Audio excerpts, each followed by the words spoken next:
Welcome back, or welcome if you're new here. I'm Nikki, and in this video I'm going to be sharing how I scan, do the edits, and then any little digital additions for my dragon illustration that I finished last time. If you didn't get to catch steps 1 through 7 of getting up to this point, they're linked to in the description for you.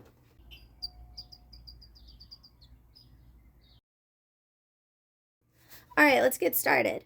Since I have a pretty long painting, it is much longer than my scanner bed, which is about a 9 by 12, I think.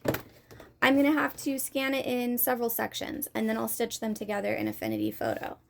And I'm going to have about 20% overlap on each scan. And so for one this size, I'm going to do, I think, 4 scans. Maybe 5, but I'm going to try with 4. Alright, so let's get started with that. One of the things I try to make sure that I do when I'm going to be stitching together multiple pieces is I want to make sure that I have it line up as closely as I can each time.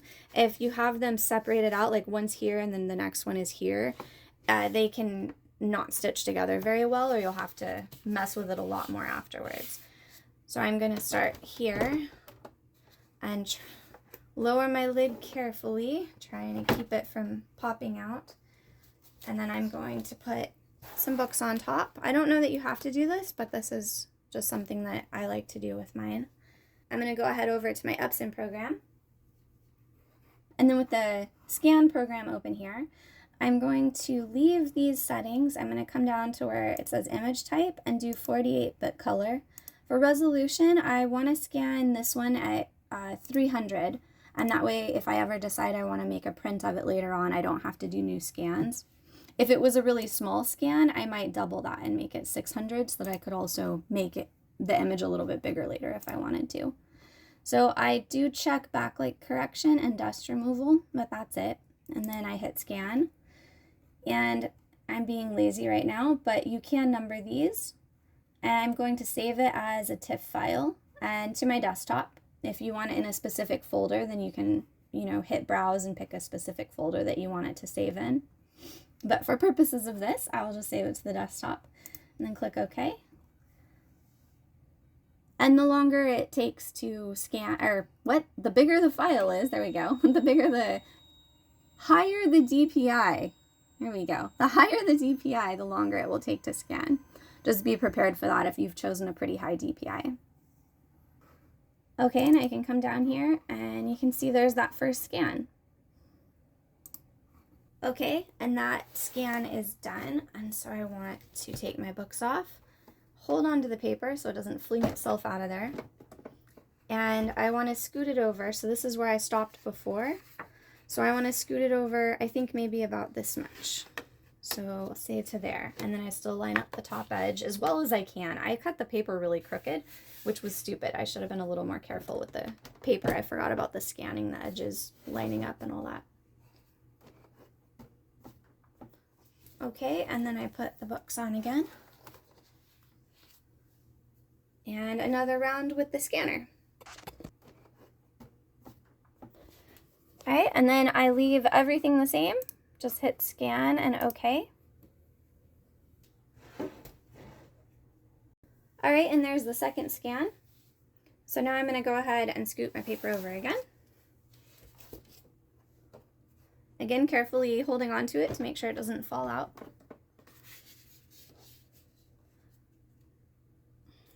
And this time I'm going to scoot it to here.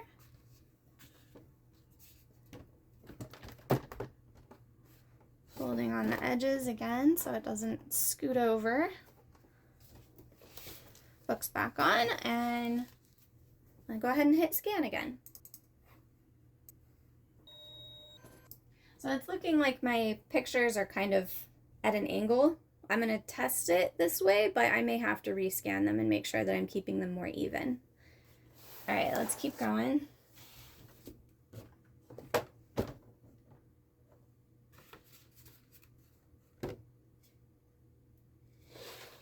Oh, it turned out I did only need 4.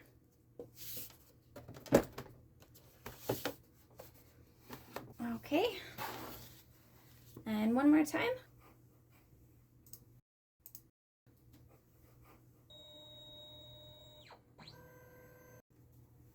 Okay, well that might actually work okay in the stitching because they do seem to all be angled. So if they're all angled, maybe I can still fit them together all right. We're gonna find out. And I go ahead and take my painting out of the scanner now, and then that way I can look at it while I'm making the color corrections later. You definitely want to be looking at the painting instead of just trying to guess what the color correction should be. All right, and now I'm going to go ahead and open up Affinity Photo. And I'm not going to make a document. I'm just going to go up here to File, and I'm going to click on New Panorama. Then I'm going to click Add, and I'm going to click on, from left to right of the image, all of my images. And I click Open. And then Stitch Panorama. And it's going to be kind of a rough image there.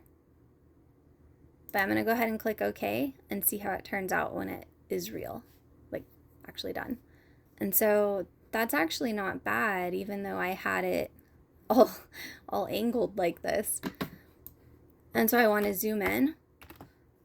And I want to check and make sure that there's no obvious line divisions where it would have merged them together. The picture should look pretty much just how I painted it. You shouldn't be able to see the division lines. Cat hair. Okay. I'm thinking that's pretty good for the merge. So what I want to do is click up here on the left, the blue button, click Apply, and I'm going to save that.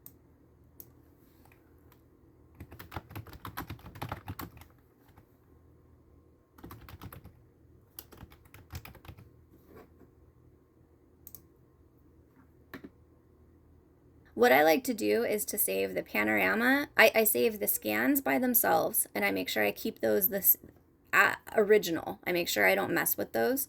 And then I make the panorama all by itself too. And that way, if I ever want to come back to the original scans or them sewn together without any edits over the top, then I have them.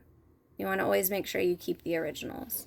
What I just saved was as the Affinity Photo file, so like the working file. So what I want to do is export a copy of this as a TIFF. It's set on JPEG, scroll down to TIFF.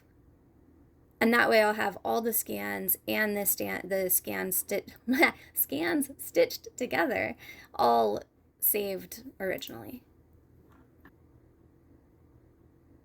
And then so I'm going to take my working file here, and the first thing I'm going to do is crop out the scan backgrounds and fix that wonky angle that I've got.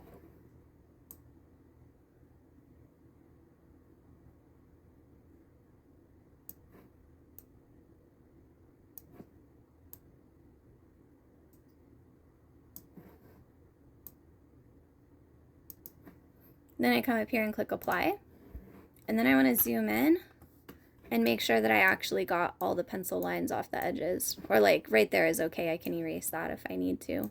But sometimes it'll have like a white sliver or a big chunk of pencil line that you might not want right there. Okay, yeah, that's not bad. So I'll zoom back out so I can see it all. And you can see how it's pretty washed out or faded. That's totally normal with a scan. We're going to color correct it and pull up the contrast and stuff so that it matches the original painting better. But before I do that, while it is still pale, I like to go through and go ahead and get out the bits of cat hair and lint and things like that because they're easier to see since this part will be so much darker once I fix the contrast and stuff. So I'm going to go to the clone stamp tool and I hold down Alt and click, and then it will bring, well, there you can see it. See, it would bring that in there. And so that's what I like to use to clean up if I have stray bits of fluff or cat hair or whatever in it. Dust will sometimes show up as like a light colored speck from the scanner. Like this right here on the boot is a bit of dust, and so I'll just clean that out. Same with right here. And this part can take a while, especially if you have a more complicated picture, but I'll speed it up for you a little bit as I go through and just take out all the little bits of stuff. I I do tend to go from side to side and up and down and make sure that I am catching every part of it. So I overlap the picture a lot just to make sure that I've got it all. And then an area over here that's got a lot of gradation, I try to make sure I still catch that by putting the little marker over somewhere where there is a lot more. Sometimes I'll put the little marker right next to something. Other times I'll try to give it more room. Like over here, this would be, can you kind of see that, how it's showing a little bit too much? So I'm actually going to change my spot to over here to make it a little bit lighter and make it match just a little bit better with the area that it should be in.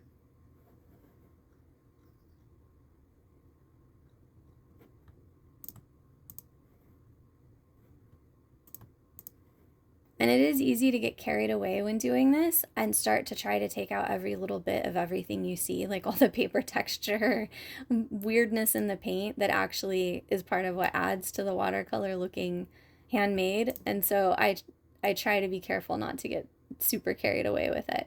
But stuff like this, definitely taking out. And then I will sometimes clean up, I'm not sure if you can see it very well, but over here, the pencil line right here, I'll sometimes take that out, but I don't think I want to this time. There's so many pencil lines showing everywhere else, it kind of just fits in with it. Okay, I think that's pretty good on removing cat hair. If this was a book for print, I might zoom in even more and make sure that there's no tiny, tiny ones that are hiding around, because sometimes that will happen.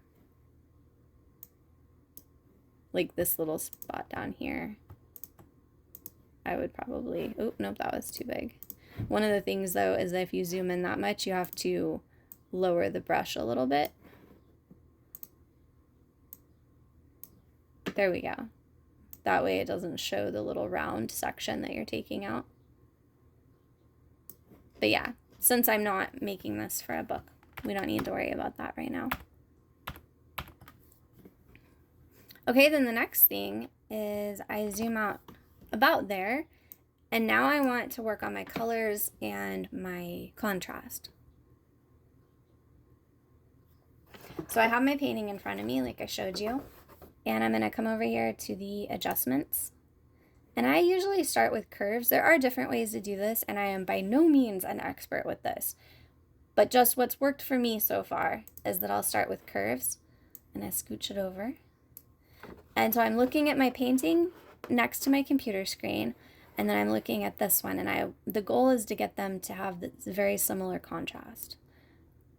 And so I pull this little bottom slider here, and it will darken it quite a bit, and my painting is quite dark in the front. So I want to get that as close as I can. But there is a point, you can kind of see it, there's a point where it starts to look too much. And so then I want to back off, because there's other things, like I can darken the brown, say, a different way. I'm not going to use curves for all of it. So I think I'm going to leave it right there for now. I can always come back and adjust it later. X out, and it will be right here. You can see if I take it off, or if I hide it, I guess, then that's what it looks like. So now I'm going to come up to another one, and my other favorite one to use is selective color. This one takes a lot of finagling, and it took a while for me to start to get used to. But the colors are not actually that far off from my painting that I'm looking at, so that's cool. Sometimes the colors will be very, very different. Like if I had used a lot of teal, oh, that one's awful to try to color correct. Teals and some of the greens can be really, really frustrating. Like turquoises and any blue-green type things can be really difficult. So I'm going to start with the boots, because those are the ones that are bugging me. Those need to be a lot darker. And so up here under I have color, it's set to reds, but I can come down here and I'm going to pick neutrals because there's not a brown option. And so the first thing I'm thinking of is raising the black. Oh, see, there we go. That did help the boots and ground quite a bit. So that's pretty close, actually. It's actually really close. So the sky needs a little bit more in it. This part I'm just testing. It is a lot of trial and error.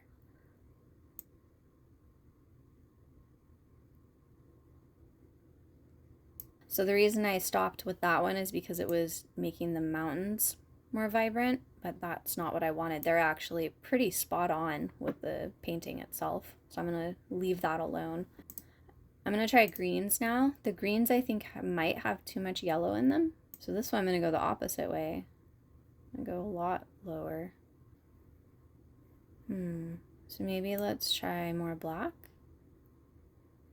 Sometimes I like to go all the way up the slider to see how different it can look. All right, so I'm not able to change this right here. I'm gonna see if maybe changing the yellows will help with that. Oh yeah, look at that. I mean, it dropped all of it, which I don't want to do, but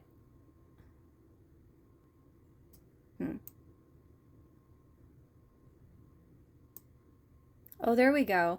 So dropping the yellow a tiny bit got it close, and then raising that magenta just a little bit made the lighter parts here more warm, like the picture. I'm thinking the boots are too warm though, so I'm gonna go back to my neutrals, and I'm gonna try to drop out some of that magenta and see if that helps. Yeah, I think that is a lot closer. And so it's little tiny adjustments sometimes can make a big difference.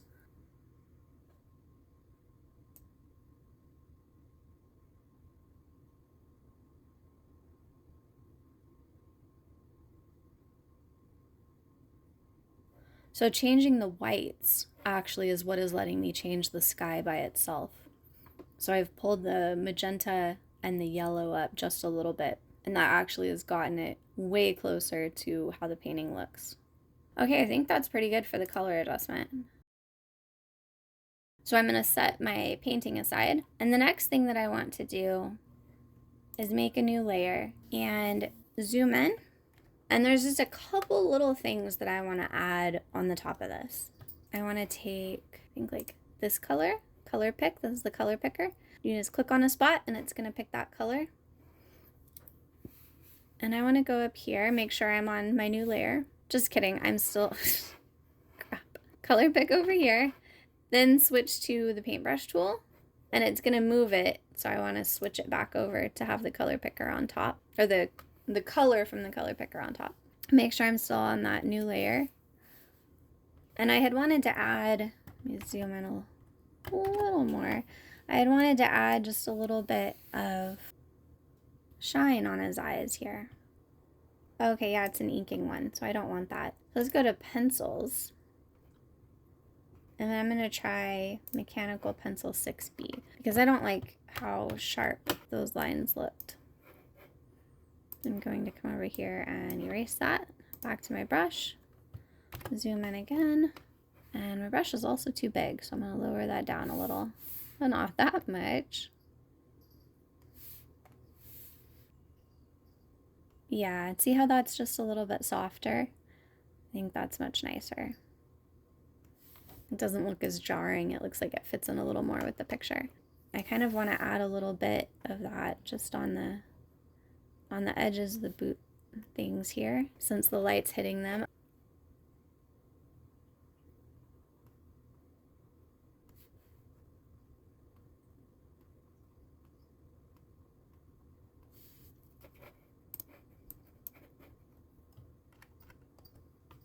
Yeah, that looks a little bit better. Just give them some claws there. And the other thing that was irritating me with this is that I had down here on the bottom edge, it's so light.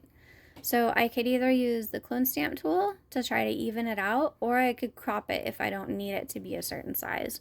I'd like to keep it this size though, so I think I'm gonna try it with the clone tool. I'm gonna make that a little bit bigger. And I want it to be pretty dark, so I'm gonna sample from up there. Oh, I have to go back to the right layer though.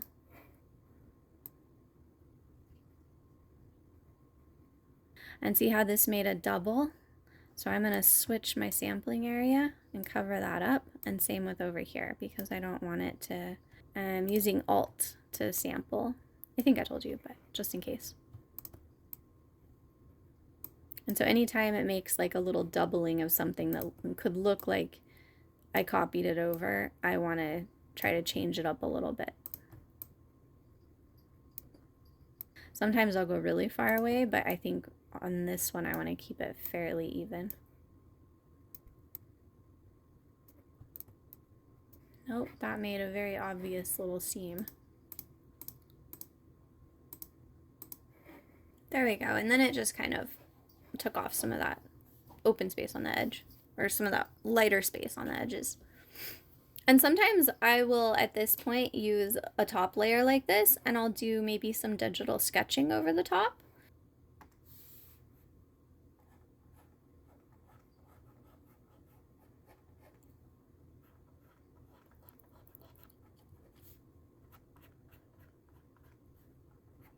Okay, and then when I think that I've got it the way that I want it to be, I go ahead and I click export.